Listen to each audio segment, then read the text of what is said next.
Welcome to Commune, a global wellness community and online course platform featuring some of the world's greatest teachers.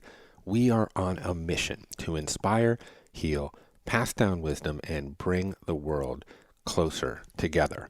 This is the Commune podcast, where each week we explore the ideas and practices that help us live this healthy, connected, and purpose-filled life.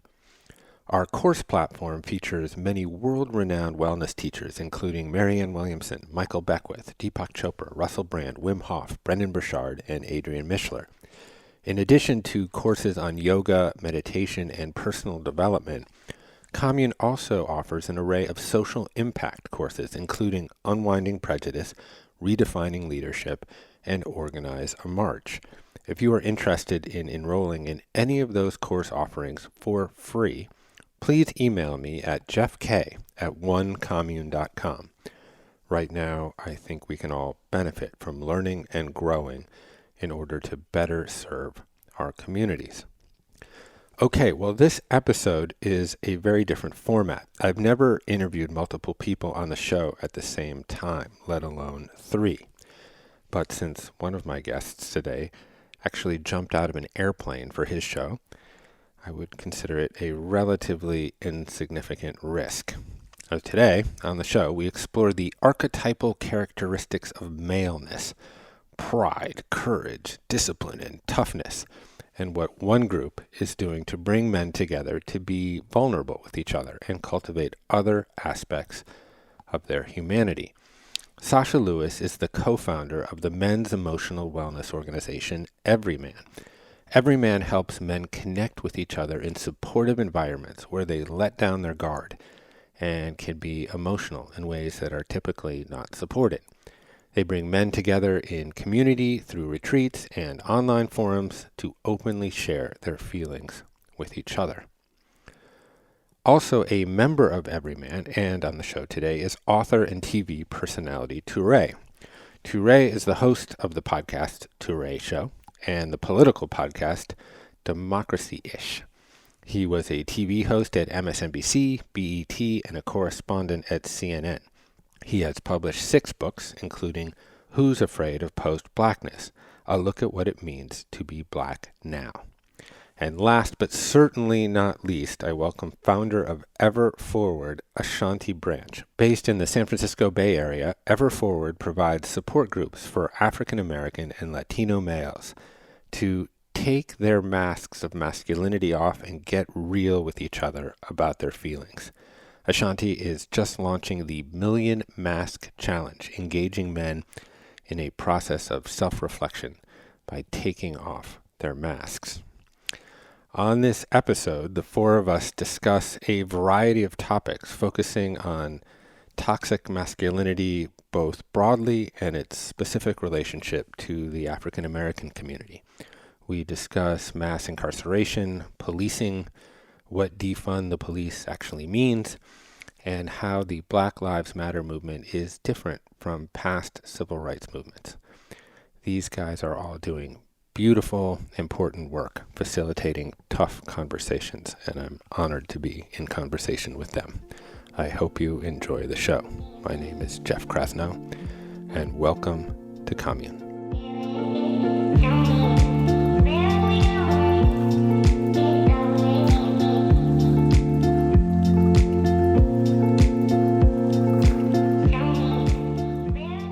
Ashanti branch from Oakland, California. I was raised by a single mother, and the journey of fatherlessness adds a lot of flavor to my life. I think the journey of trying to figure out what it means to be a man when there was no man there helping you to figure those things out has always been one of those things I constantly reflect back to in my life. I went off to, I'm trying to think of how many layers I give you, so I'm going to try and so I went to college to be an engineer, and then as an engineer, working in the Bay Area, making really good money, like amazing money. Something in my gut said, yeah, you could do this engineering thing, but you're actually supposed to be a teacher. And I was like, teachers don't make money. Like, I already did my poor time on earth, it's time for me to be rich, and the engineering thing wasn't cutting it. I could do the work. It wasn't that the work was not that I could do. but it wasn't like what I was working so hard for through high school and through college. They said it was like you study hard, get a good job, make a lot of money, live happily ever after. I was searching for happy ever after, and all I was doing was finding happy at happy hour, starting on Friday about 5 p.m., ending around Sunday around 7 p.m. And then I'm like, oh, I'm back to the work thing again. And so I really, my life just kind of grew into figuring out I didn't work with all this hard, sacrifice all that fun to just have happiness on the weekends. Like, what's going on? And teaching called me, and so I took the answer. I answered the call, even though it was a fight of financial well-being and success. And long story short, I started this program as a first-year teacher called Ever Forward. Because I saw young men in my class who were really smart, but they were failing my class. I was an algebra teacher. And that journey took me to being part of this documentary called The Mask You Live In, which is about American masculinity. And currently we work all over the world with a campaign called, which is actually launching now, called the Million Mask Movement, to collect 1 million masks from around the world. And really the mask is a representation of like what we let the world see. Like what are the things we let people see about us? And then the stuff that's behind the mask, stuff we don't talk about, we don't let people see. And I think that that idea of loneliness and that no one understands me, no one gets me, is causing a lot of challenges in our world. And so our work is focused primarily on the young people. We do work with teachers, parents, some corporate companies, and then there's global work we do with the 100,000 masks. Or actually, it was called 100,000 masks in the beginning. It launches right now this Friday, million masks. So I'm still saying the old name, but same work. Yeah, you upped it 10x to 1 million. That's right. Well, we add 1 0. It was all we did is add a 0, and now it's a whole another world, you know. Yeah. Thank you, man. And I watched the documentary last night, and it was so moving. Couldn't get to sleep, but because my brain was going and going. And I want to. And there's a bunch of things I want to ask you about your process. And there's a scene in the middle of the documentary when you're working with a bunch of kids in a circle. But maybe we'll go around this circle first, and then we can come back to that. So I guess we'll bring it to Brooklyn. I assume that's where you are, Touré. Well, Sascha lives to the west of me, so. Yeah. Okay, fair enough. But I'm upstate right now, so I'm not sure where I land, but I probably am still west of you. All right, so I'll jump in. Yeah, I'm Sascha Lewis, and I am a New York native. I'm a Brooklynite currently. I am the co-founder of EVRYMAN, which is sort of the glue that's brought in Ashanti and Touré together with me. We're an organization that's about giving men permission to share and feel emotions in ways that we haven't been taught and modeled previous to now. And it's a men's emotional wellness platform, if you will. And it's been a real honor for me, in some ways, as Ashanti's talking about purpose and work, being able to now be a 50-year-old man and had a career in digital media and in kind of cultural experiential event space, running a company called Flavor Pill, which I sold back in 2018, and being able to now fully invest in purpose-driven businesses and in projects and communities like EVRYMAN. It definitely doesn't feel like work in the way that Ashanti was talking about, where I'm just trying to finish the day so I can go have some fun. Not to say it's not full of challenges, but I'm grateful that I'm doing work that I think has real meaning in the world. And I am committed to kind of bringing part of the name, is the namesake of EVRYMAN, is that, we're bringing men from all different races and creeds and socioeconomic backgrounds and political philosophies. And it's been fascinating to do this work and to see how much similar we are than we think. There's so much otherness and so much of this idea of especially men in the masculine sort of culture, right? Of like one-upping each other, trying to outduel each other, trying to be more successful or have a more attractive wife or a house or whatever it is that we can sort of, measure up against each other. And part of the work that we've been able to, I think, sort of allow for us to do is that we recognize that we're all humans, right? And we're all just struggling. And, these masks that Ashanti talks about, like we all have them. and sort of being able to unarmor ourselves and to be more authentically who we are gives us permission to actually, be a full spectrum human, right? Be someone who has emotional intelligence and intellectual intelligence and physical attributes, and whatever sort of formula that comes up with for each of us. So yeah, it's an honor to be a part of EVRYMAN, and to be doing the work out in the world that's so necessary right now. And I'm excited for the rest of our conversation, and I think we'll probably do a little bit of our work through this as well, so we can kind of show people what this is all about, and hopefully model some vulnerability and some authenticity that probably is a welcome sort of moment for people to hear and see from men. And obviously also be talking about things like race, right? This is a big thing for men. It's an uncomfortable space for me, I know, and I'm excited that I'm glad that we're open to having that conversation together. Yeah, thanks, man. And I might also add that you celebrated Father's Day for the last time as a fatherless human being, or as a progeny-less human being. You're about to be a dad, which I suppose brings this work into even greater importance and relief. And you should feel free as a newbie, for me, because I've never been to a meeting. You can. I'm happy to be kind of like a pledge or a guinea pig in this process. So if you want to take me through some of the kind of rites and rituals of the process here, Absolutely. I'd be really interested in that. I mean, one thing is that they don't demarcate a hierarchy of like, you're new, so you're lower. The first time I started coming into this group and doing the work, it was, everybody's equal, and that's really important. I think that the best practices were modeled by a certain group of men, but it wasn't like, well, you have to go through a certain number of meetings before you get to be a certain level, or there's a different word for the new people. And the first exercise that we did was really powerful and equalizing in terms of 50 men sitting around in a singular circle. So, right, like, we're not in rows, right? Everybody's equal, nobody can hide, and everybody go around the room and say how you're feeling in your physical body and your emotional body in about 30 seconds. And the equalizing nature of that was really powerful, because there was definitely people who I was like, he looks nothing like me. I don't trust him. I don't know him.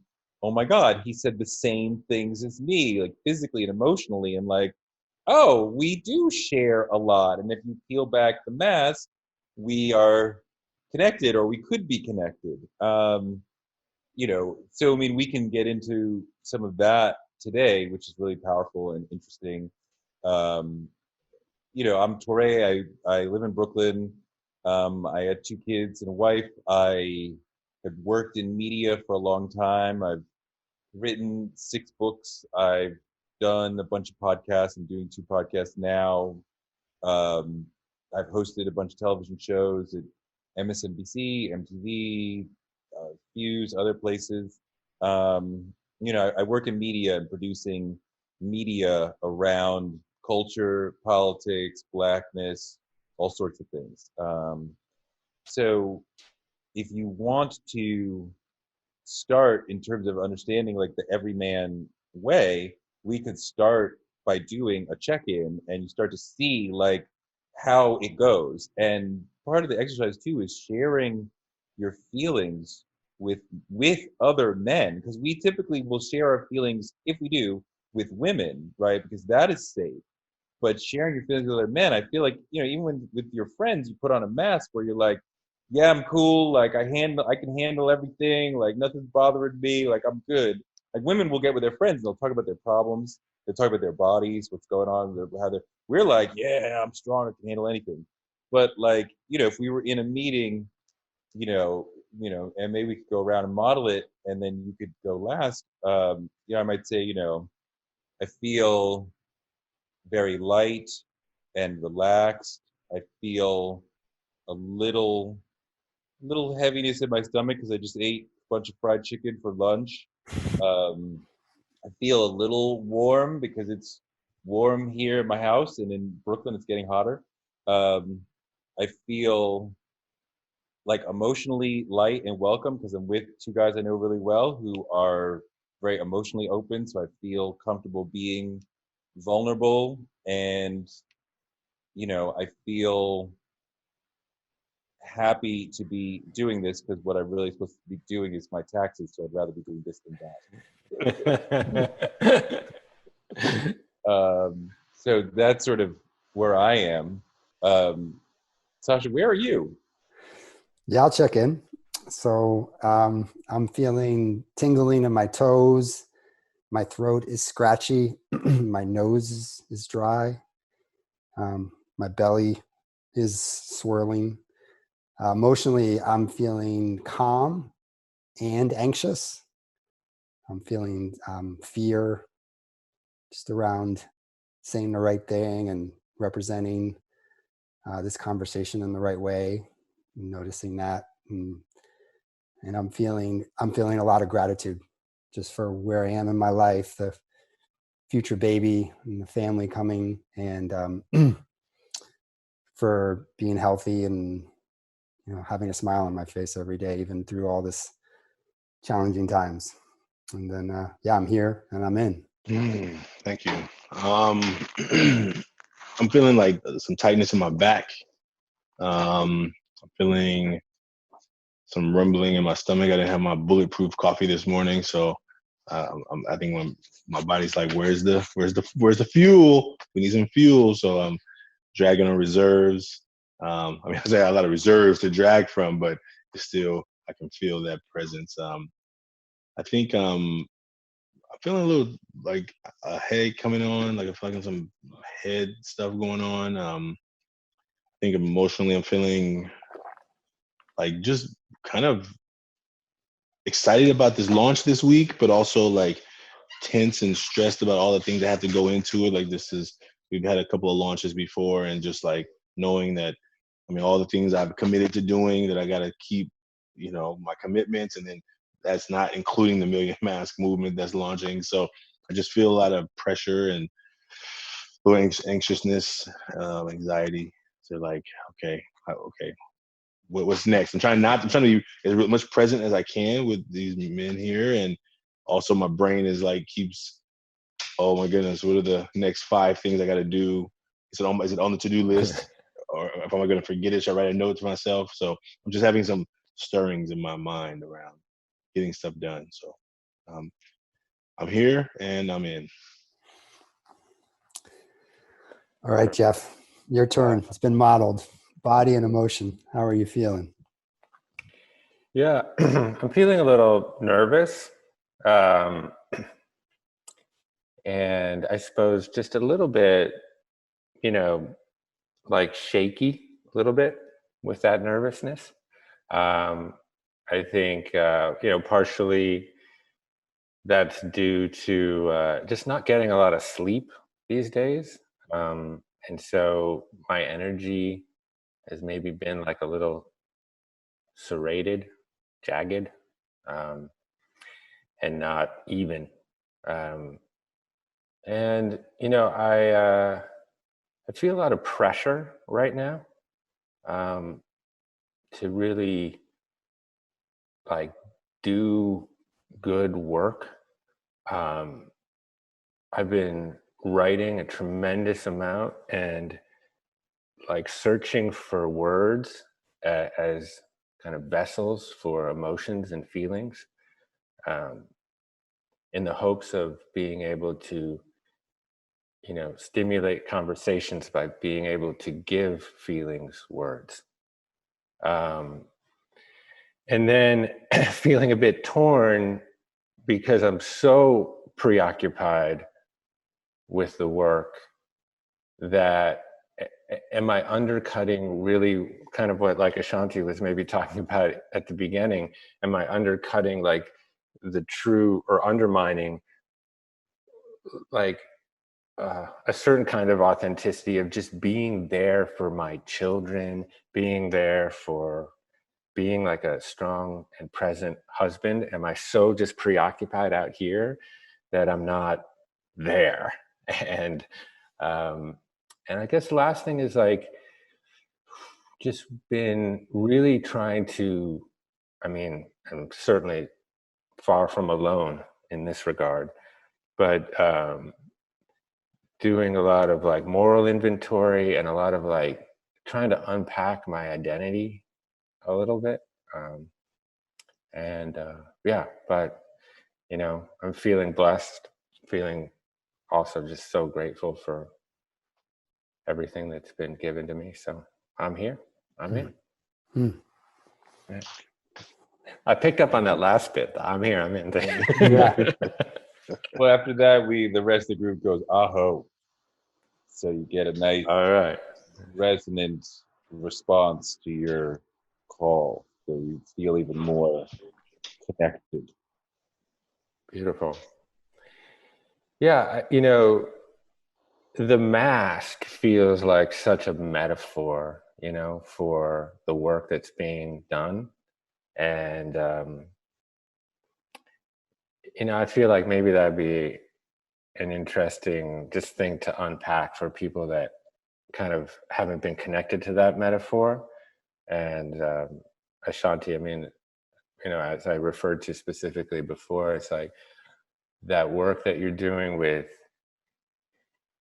I suppose, mostly kids, you know, young adults. But, you know, what I saw in the documentary, um, where, you know, you're really unpacking that metaphor of the mask, but really doing it very directly with even like a piece of paper with a mask on it. I wonder if you could kind of describe that exercise and that work, to kind of help maybe just unpack that metaphor a bit.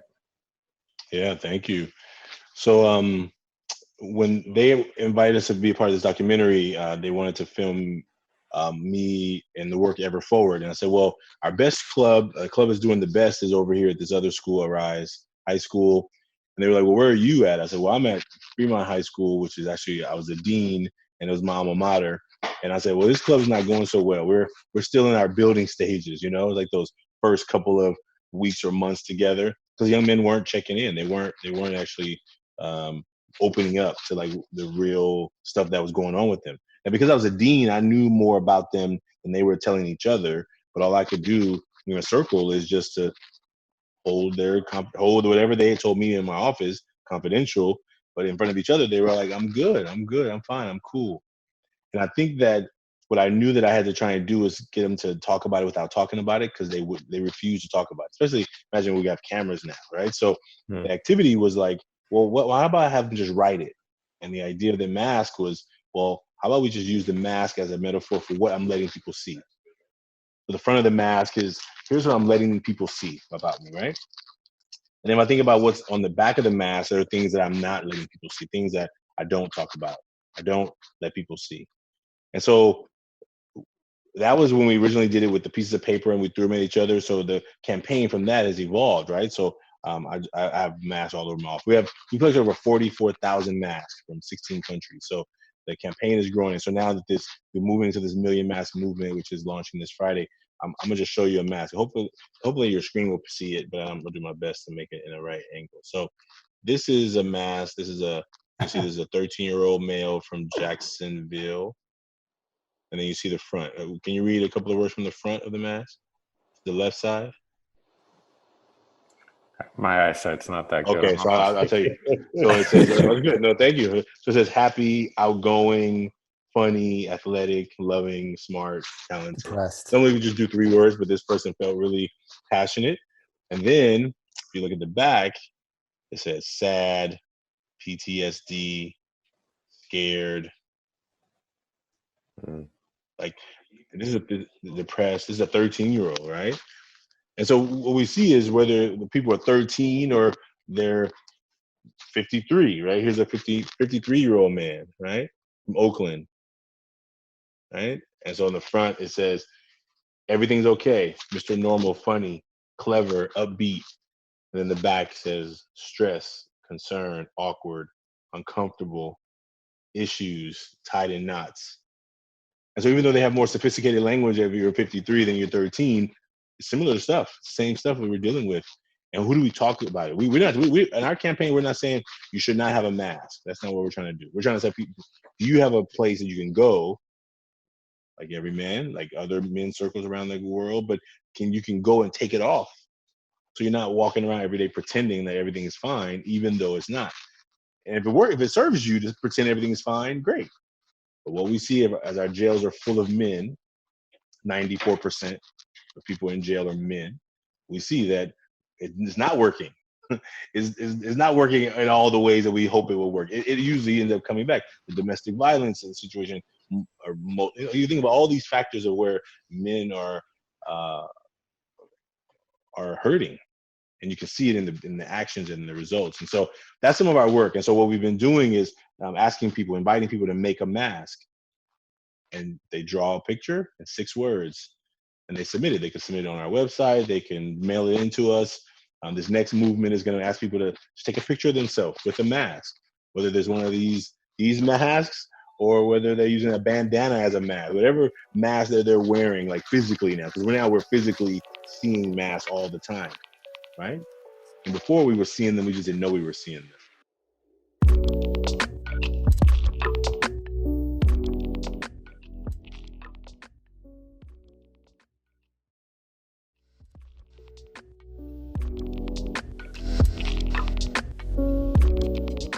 I wonder what you feel the relationship between mass incarceration in the criminal justice system and these kind of typical male archetype behaviors. Like, what is your observation on the relationship between those things, like especially in the African American community? Do you feel like young men are having to adopt certain kinds of behaviors to, be tough? Or, I guess that's an obvious question, but or observation, but I wonder what you see, like how you think those things inform each other. Well, I think the system is broken first. So I think it's easy to become a victim of the system when the system is broken. So when we think about the way incarceration happens I'm in Oakland, so I've seen a lot of people arrested. I've seen a lot of people come back from jail, and I think that the challenge is it's sometimes harder for people to come back from jail than it is when they go. Right? When you come back, they're like, "Here's $20, go get them." Let me drop you back off in the community you just got arrested from, and now you're going to figure out how to make. So I think the system has a lot of broken parts of it. Yeah. Can't get a job, right? Good luck. That's right. And therefore the challenges become now. I'm like, but let's say I never went. I never went to jail, and I think that the challenge is that it's still when I walk into a store, when I walk into a business. Now I don't just walk in as this black man who's a big 6'1", 300-pound black man who already has to be modifying my presence so I don't make people feel uncomfortable. Now I'm wearing a mask on top of that. So imagine now how the stress I gotta think. I can't just walk into a store thinking about what I'm buying. I'm like, okay, who's looking at me? Who's like worried about me? And I think that those stresses constantly. If when we talk about how if you're in the woods and a bear started chasing you, right? You run. That's just your automatic pressure, right? The stress hormone. What if you're always feeling like something's chasing you? What if every time you see flashing lights in your rearview mirror, down the street, wherever you live, you are constantly feeling like you're being chased by a bear, like your life is in danger? People have done research on doctors, people who are way smarter than me have done research on how that causes stress in the body and how that stress in the body causes health disparities. Yeah. And I think that there's something to be said about that. Absolutely. One of the reasons why people commit crime, habitual crime, most of us commit a crime every day, be it some sort of misdemeanor or whatever, but more serious crimes. If your network of people is, I read a study that talked about if your network of people is about 75% habitual crime committers or more, you are more likely to become a person who's going to commit crime habitually, and what we do when we send folks to prison, because the inner city, the black and brown neighborhoods are over policed, what you do is your bonds with people who don't commit crime all the time are broken. Like temporarily, you must spend time around people who commit crimes, who've been caught committing crimes. You cannot see the other people. We have laws where you cannot live in public housing if you've been convicted of a felony. So that separates you from your family. It becomes harder to get a job. So in the way the war on drugs and mass incarceration works, we are pushing especially young black men away from being in familial and professional structures that would lead them to not be incentivized to commit crime. And as long as you have things like the box where you have to check a box on your job application, have you been convicted of a felony? Yes, I have. Until we get rid of something like that, then once you start to get into that system, it becomes very hard to get out of it. This is separate and apart from the overprevalence of guns in our society, which a lot of people don't want to talk about as part of the problem. If we had, guns become contagious. If one crew in the neighborhood has a gun or two, then your crew needs to get guns to be able to protect and be on the same level as them. So now we're in a sort of arms race, right? Which doesn't stop. And now you're competing with the cops on firepower. And so until we can start to address these sort of things, I mean, the future that would be positive for me involves not only less policing, but less illegality. So like things like making drugs legal, right? Putting far fewer people in prison, making it easier if you do go to prison to return from that. Because we don't talk about how policing and prison are in and of themselves criminogenic. They create criminals and criminality. There's a lot of things that we need to do to help people, which is not just their own pathology, but the structures we're putting around it. Yeah, I mean, the culture of criminality, I think the points that you bring up are really poignant and prescient and interesting. I mean, and I'm curious about, how you guys feel about sort of defund the police. Obviously, I mean, what you're touched on was that what the policy actually, or what the slogan actually represents, are a lot of the things that you just talked about or enumerated, which is, taking police, not only decriminalizing certain kinds of activities, but taking police out of the militarization of like domestic disputes and other forms of things where they really have no training and they really just shouldn't be involved in. These are mental health issues or other kinds of things. I mean, one thing you have to think about is the police are not incentivized to create public safety. They are incentivized to make arrests and to claw money from the public. There's no reason why the police need to be involved in parking. Why is that even part of their responsibility? Because that helps claw money from the people for the city and the state. And one movement we've seen over the last 20 years is that people want less taxes, but they want the same amount of public services. So how does the city make up the difference? By clawing money from the citizens by charging them with small offenses. But more than that, police officers are incentivized to make arrests. Every time an officer makes an arrest or a citation, they must go to court to speak on that. Every time they set foot in court, they are getting overtime pay. So they are being literally paid a bonus for every arrest and citation they make, even if they get to court and it gets knocked off. And in a lot of areas, you have things like if you set foot in court, you get the first 3 hours are guaranteed, or the first 4 hours, the first 8 hours are guaranteed overtime. no matter how much actual time you spend there. Also, there's things like quotas in terms of you can't say, Sascha, you have to make 20 arrests a month. But if Sasha is bringing in 15 callers a month, the commanding officer is looking at Ashanti like, you got to be in the ballpark or you're not doing your job. Why is he getting so many more than you? But also, when you want to move up, they look at how many arrests have you made? You can't say, I didn't see anything because I was on my post being visible and nobody did anything. No, you were not doing your job if you're not making callers. So just to begin with, and a recent New York Times study, only 4% of what they're doing with their time is actually dealing with violent crime. So, the notion that we need armed warrior mentality, no responsibility, no transparency people who lie all the time, traveling through our cities looking to make arrests, that is insane. And have And permission to quote, and lie. I can outline more clearly a vision of what a post-police world looks like.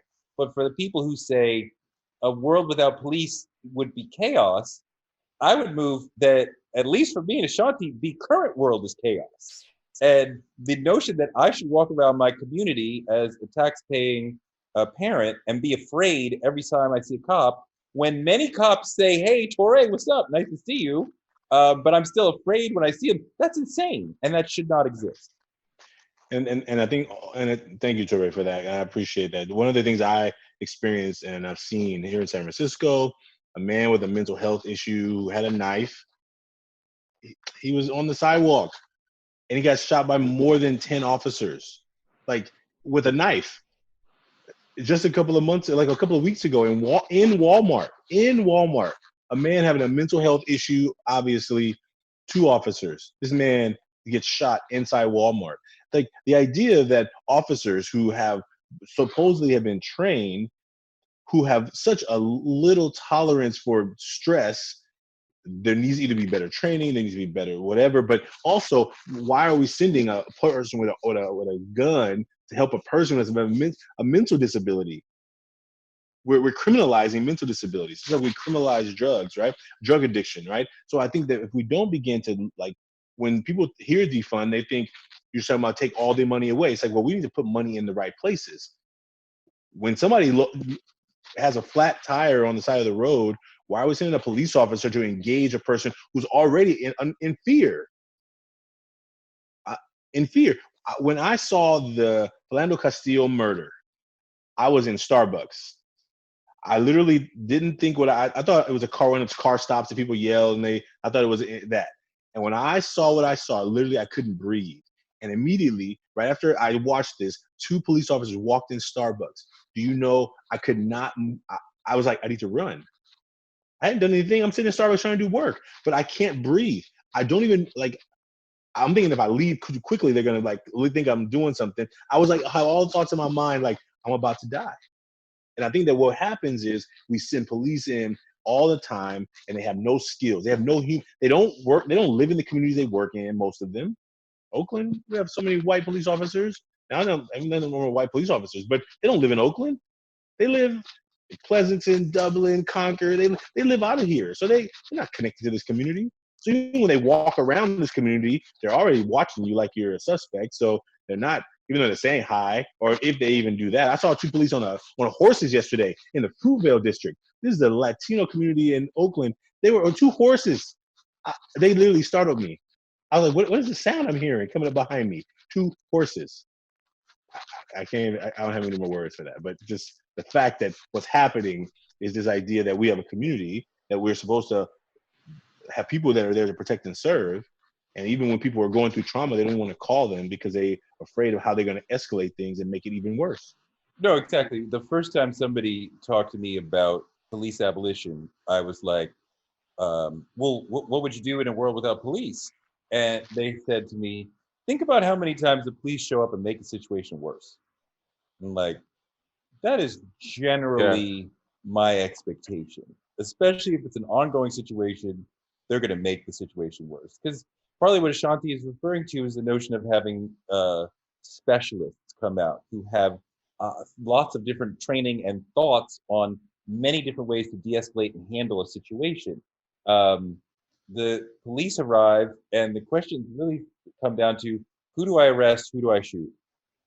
Which is certainly not helpful in a mental health situation, in a domestic violence situation, in a homeless situation, to say nothing of the situations where cops are being aggressive to people who have done nothing wrong and are not threatening anybody. But generally, folks think, authority must have some reason why it is behaving this way, when quite often, as Black people, we know, no, quite often, I mean, how many times in the last 3 weeks have we seen officers be aggressive and violent and offensive toward peaceful protesters? Many times. Hey, Ashanti and Touré, just to kind of drop into a little bit of the everyman work, like, can we go a layer deeper? And like, Ashanti, when you're talking about what's happening in Oakland and what you're feeling, like, I'll say for myself, I feel fear, I feel shame, I feel anger, and I feel love for you. I feel like I want to support you and love you, and I'm not sure how to do that. So yeah, what is that? Can you kind of step back into that space and kind of move into the emotional space of where you're coming from there? Because you're both highly intelligent, and you're so knowledgeable in this space. And I also think it's really helpful, I'll just say it for me as a white man, to witness that from you too, right? To see like, what's that emotion? What's behind all of that passion and that knowledge and wisdom of what the situation is and what needs to change? Well, I think the first thing for me is fear. I mean, I have a brother who has schizophrenia, paranoid schizophrenia. My brother don't even answer my questions directly. So I'm always afraid of him walking around Oakland. He's not, my brother doesn't want to hurt nobody, but he has challenges. Like he irritates me, and I love him. You know what I'm saying? So it's like I'm worried about him encountering a police officer who asks him a question, and my brother never answers a direct question. So like police who get irritated, we don't answer their questions. Well, he's not going to answer your question. You don't answer my mom's questions to him directly. He always goes to the east and then back, and he comes back, and then you ask it again. Like that. If police don't know how to navigate people who are just struggling, I feel fear. I feel every day. My brother will call me if I like promise him I'm gonna take you to get a burrito. He will call me 18 times to make sure I don't forget. Now I haven't forgotten, but he thinks I'm gonna forget. So his paranoia is that he needs to keep calling me. I'm like, dude, I'm at work. You can't keep calling me. But what happens if I don't answer his call, he gets more worried. He calls me even more. So I have to keep answering the call. So I'm stressed about him out there in the world dealing with these officers. And so I constantly think about it. Like there's certain things you can't turn off. Like if you're a parent and you have kids, like they go out to a date or a movie, you may be thinking about them from the time they leave to the time they get back. Sometimes there's things you can't turn off. And so I think that what I feel is fear. I feel fear for him. I feel fear for myself. Because I think I'm a little smart. So when I get pulled over, when I was 18, I would always talk back to police. I talk back more to police when I was 18 than I do now, because back then they weren't regularly just shooting us in the middle of the street. Like now, I feel like okay, just give me the ticket. Whatever you want to write the ticket for, write it. I have nothing to say, because I feel like I'm not gonna make it home. They were. You just were less aware of it because it was not the era of ubiquitous cameras.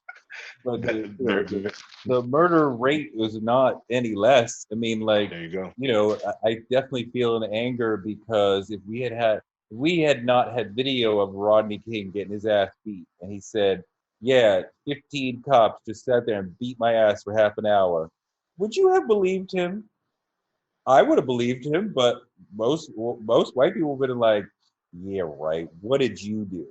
I feel fear, but the fear has been constant throughout my life.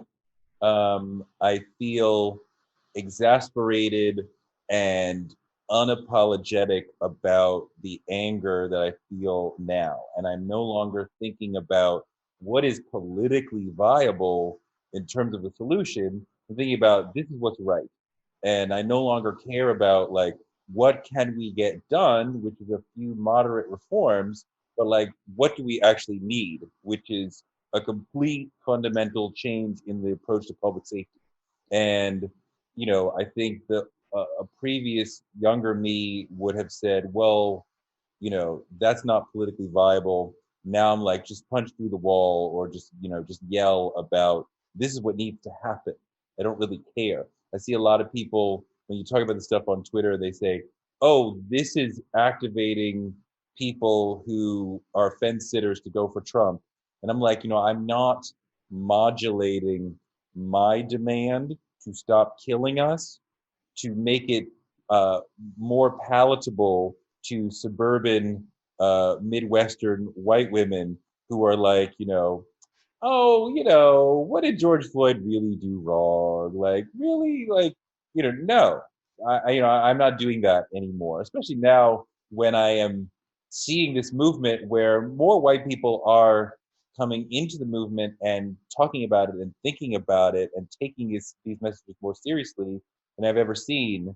So I start to wonder if there's a chance that this time will be different, or we have pushed the rock up the hill to a new place. So there are reasons to be hopeful, um, that real change, we are on the precipice of real change, but there's still a lot of work to be done. So there's a lot of rage that needs to be accessed, and a lot of uh, rejection of shame and rejection of the white gaze that you need to have to be able to push forward and demand what you believe really needs to happen.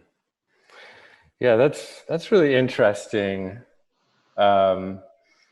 because it sounds like you are willing just to kind of eschew political pragmatism for the right thing on some level. Because, yeah, with that, for example, with defund the police, I think that's a good example. And you're a wordsmith, and I think you can probably appreciate that kind of electoral politics has a long history of kind of law and order, prevailing. And, that notion of defund the police, if you don't properly unpack it, and you just become sort of a vector for that message, that slogan on social media, like you say, white suburban voters will be kind of like, well, I don't know, what can we do without Well, I mean, police or whatever. people are quite clear what is meant when they say defund Planned Parenthood, when they say defund schools. Those things are clear. Only when we say defund the police are they like, oh, my brain froze. I don't understand what that means. But yeah, I mean, like the demand is stop killing us. So I'm no longer talking about, well, can you kill us a little less? I mean, I'm even saying, why are we asking politely? Like, people want to go to like, why are people looting and rioting? And we're like, no, we're peaceful protesters. Why should we be peaceful protesters? Why should we not be rowdy? Why should we not be aggressive? Because our demand is stop killing us. Why do we have to be polite in asking for that? I mean, somebody pointed out that the whole peaceful protester paradigm is respectability politics. If we ask nicely, we'll get respect from the powers that be. Um, not necessarily, not necessarily. Perhaps we need to be louder and more aggressive about it.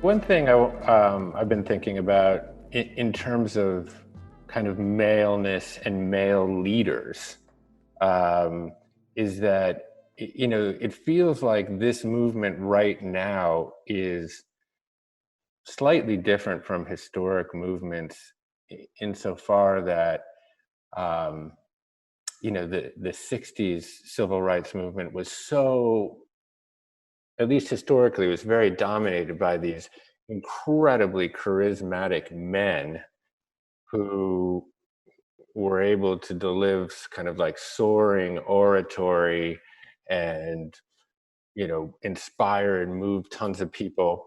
And that this movement now, at least Black Lives Matter was, founded by, 3 women who I have rarely seen on television. It seems, I don't know if it feels more decentralized. I don't know if that's actually true. But do you feel that this movement has, I guess, maybe a more feminine quality to it, a more all-encompassing cooperative nature to it? Or is that just kind of like over-intellectualizing it? I mean, I think overall that's kind of fair. It is definitely more, I mean, it also functions in the era of Occupy and in the millennial uh, era of let's be, they media says leader less, which is what you're talking about. They say leader full. They want to have a nationalized movement that can function in the way it needs to in different places. What they can do in Los Angeles is not what they can do in Birmingham. And they want to be supportive for the folks in Birmingham or Baltimore, but not necessarily telling them what to do. They don't want to have a situation where, the leaders of the 60s were killed and the movement died out. They don't, they were targeted and thus disempowered. If you have, 10,000 leaders, you can't easily just sort of suck the power out of us by lying about or shooting one person. Um, there's there's also, I think, a more complex community now, a broader community now that would be harder to have a couple of charismatic savior type epic figures who could sort of speak to what the entire nation needs and combine what we in New York need with what people in the Bay need with what there's I think what we need is a little more decentralized, but Patrice and Alicia and Opal and them have done some media. I've had Patrice on my show. She is powerful and media savvy in her own way. Touré McKesson has gotten the lion's share of the media of BLM folks for whatever reason. And also in this media time, they have been very effective at using social media, right? DeRay, Brittany Packnett, and some of them have used Twitter and Instagram in very powerful ways where, you, Jeff, may be like, well, I don't see them on TV. Well, what would that mean? Like being on Rachel Maddow's show? I mean, and they may have been on there, but you wouldn't have seen it. Television is more decentralized, but they are extremely loud on Twitter and Instagram, to where, if you're following them, you are hearing their voice all the time. Yeah, I wonder if, Sascha, if this is, kind of to every man. And, Touré, I started reading some of your book, Who's Afraid of Post-Blackness? Or I'm not sure if I got the title right, but that, and I wonder if there is if some of, what you talk about there can be applied to manhood or maleness, of like, is there a sort of post-maleness almost, where we can be sort of rooted and in some of the I suppose kind of archetypal traits of manhood, but not defined by them. Well, yeah, I mean, I think that's definitely very every man. I mean, what I try to talk about in Who's Afraid of Post-Blackness is a notion of blackness as infinite and that it can be performed or embodied in any way imaginable, and all performances or embodiments of blackness are of equal value. And yeah, I think, part of what every man does so well is it breaks down what we have been taught manhood means and tries to push us in a different way. the weekend event that I went to, the prompt at dinner before we even started the actual programming was, who taught you how to be a man? Right. And so we're having dinner conversation talking about, for me, my father and some of the older guys in school who I was very inspired by, which sort of got sort of like the operating system out. Like it is, it's typically buried, and it's like, now I'm like thinking very consciously about like the manhood that the specific people who taught me how to be a man were teaching me. And then you go into these exercises which are meant to get you to be aware of your emotional body and able to talk about it with other men and able to hear other men talk about theirs, which is completely revolutionary. And part of what they did too was that I was always taught, by society, by men, that the emotional body or the emotional life is for women to talk about and think about. And what these guys were saying was, there is an emotional body in all of us, and there is a masculine way of talking about and thinking about your own. We don't have to do it the way that women do, but ignoring our emotional body is insane. Touré, thanks for that. And to build on the way we think about it with EVRYMAN is we talk about a full spectrum human, right? And for so long, the ideal man was carving out their emotions and keeping that hidden from everyday connection with people, right? And that has led us down this path to so much of the troubles we have as a society, right? The loneliness epidemic, addiction to porn, addiction to drugs, video games, mass shootings, all these things, at their core is that men are not in a place where they can, in a healthy way, express their emotions. Just what we did before when we modeled this a little bit, it seems pretty simple. It's probably, fourth grade sort of level of emotional communication. But to Toré's point, for most men, it's revolutionary to just say hey man, I feel scared, and then to be able to have Ashanti say, I feel fear too. And then all of a sudden it de-escalates, all of this sensation that we have in our body that we're constantly in fight or flight mode, because that's what we're taught as men, right? Is to either win or to retreat. It's one or the other, and don't retreat because we know what that will make you, right? It'll categorize you as soft or other words that I'm not going to use on this show because I want to be appropriate. And I think, the way in which Me Too really outed men and said, hey, this isn't going to work anymore, right? That watershed moment, especially with Harvey Weinstein, when it was like, this is broken. There's no longer an acceptable way for this to move forward. We have to change this paradigm of what it means to be a man in our society.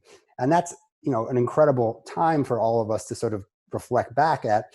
And the reality was like, for most men, it's still like, okay, well, what do I do? Do I go read some book? Do I take a class? How do I do this? How do I train myself? How do I develop that muscle?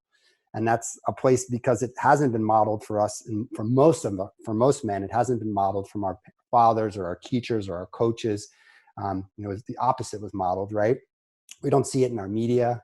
We don't see it in any of our day-to-day lives. So now we're really recalibrating what it means to be a man. And it's this amazing opportunity, the fact that here we are, the four of us, in our own way, moving into this space and being vulnerable and being willing to show our softer side, if you will, right? And actually recognizing that for me, speaking from my own experience, I actually feel better about who I am. I feel like I can be more honest. I can have more empathy. I can actually go out and be the person I'm supposed to be. I can have that purposeful work and life that I want, because I don't have to hide, to Ashanti's work. I don't have to hide behind all these masks of being Mr. Cool or having my shit together or, always knowing what's up and always having the right answer. I can actually feel okay and be supported by other men to say, hey, I'm struggling right now. I don't have all the answers, especially in this world, in this moment, right? The work we see with the groups that we do, we have ongoing groups. Toré's talked a lot about our retreats, but we also have these ongoing groups that are support, and there are ways to get, feedback and be challenged to sort of say, hey, how do I up level who I am? How do I, express my emotions and my relationships in a healthy way. And it's really training, right? It's practice and training so that when we go out in the real world, we can be more authentic to ourselves, we can be more authentic to our families and our loved ones and into our community.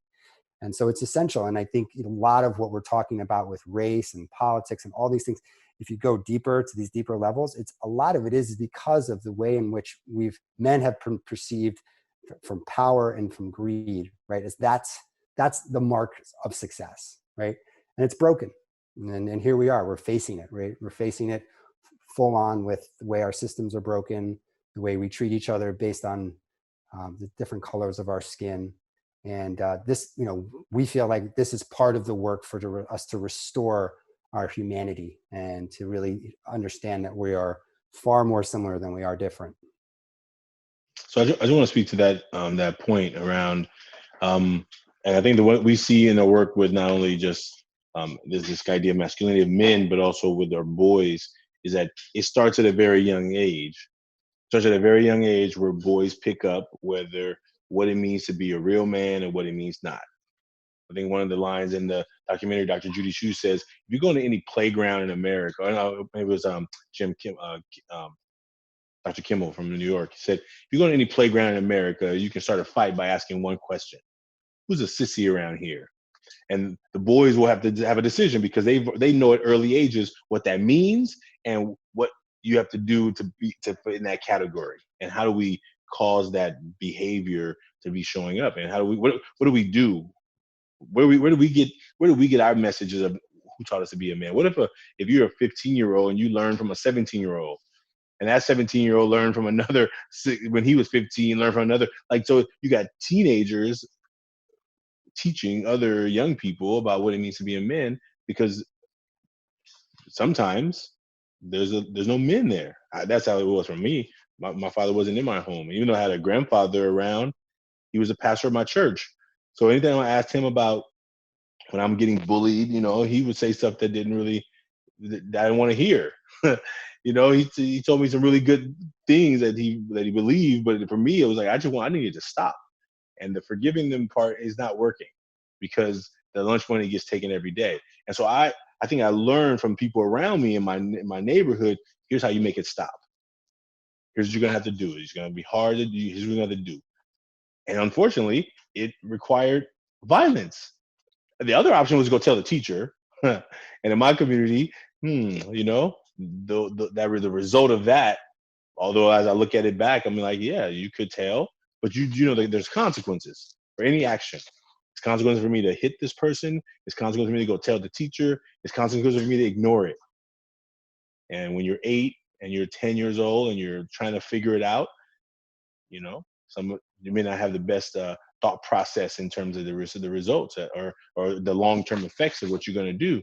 But I think that those behaviors and what men have thought of their role as in the world, some men are hurt by the fact that they are no longer expected to have all the power and have all the money and be the breadwinner. Some men, they have their feelings hurt when their spouse makes more money than them. I don't understand that thinking, but okay. But for some, that's a problem. Like they'll be feeling insulted. They feel like they're less than.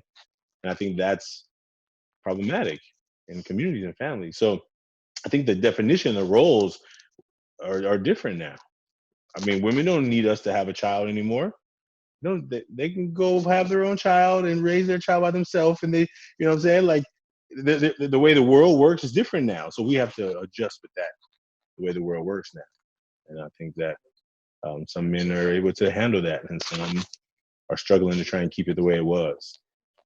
And I think the idea is that we're creating a new language, right? We're creating a new paradigm of what it means to be a man.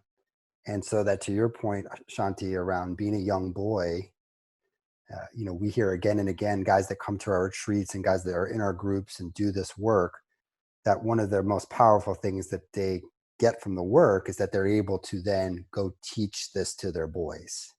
They're able to say, it's okay to be scared. It's okay to be vulnerable. It's okay to not have all the answers, and like that lineage, right? And retraining us in our society to all of the toxic stuff that we learned as men, right? And the macho-ness of what it means to be a man in our society is getting broken down. And now we're just at the tip of the iceberg here, because we're in a bubble, right? You go out into other places in this country and other communities, and we see it when we do our work with EVRYMAN.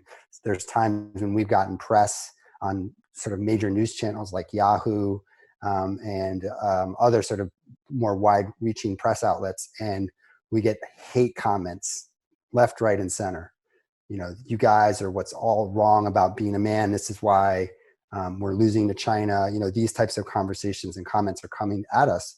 So this is real, right? And part of the reason that we call this EVRYMAN is because we don't want this just to be talking to progressive, liberal, educated people, right? We want to be able to use this as a language to bridge the gap between the red and the blue and everything else, right? I mean, we have to come together, and as men particularly, we have to be part of the solution, right? We have to figure out ways where we can harmonize and have empathy and compassion for each other, and settle our disputes through compassion and through wisdom instead of violence and hatred.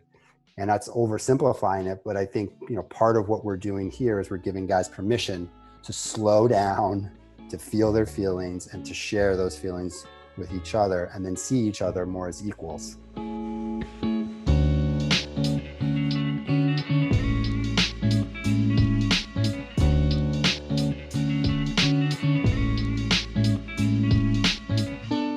Thank you for listening to today's show. If you would like to learn more about the work Sascha is doing with EVRYMAN, please go to everyman.com. That's EVRYMAN.com. To check out Touré, his podcasts and books, go to Touré.com. Toure.com. And for more information about Ashanti Branch and Ever Forward, please check out everforwardclub.org. And of course, feel free to email me directly at any time with any questions or comments at jeffk@onecommune.com. I make my best effort to reply to every email. And that's it from the Commune for this week. My name is Jeff Krasno, and I am here for you.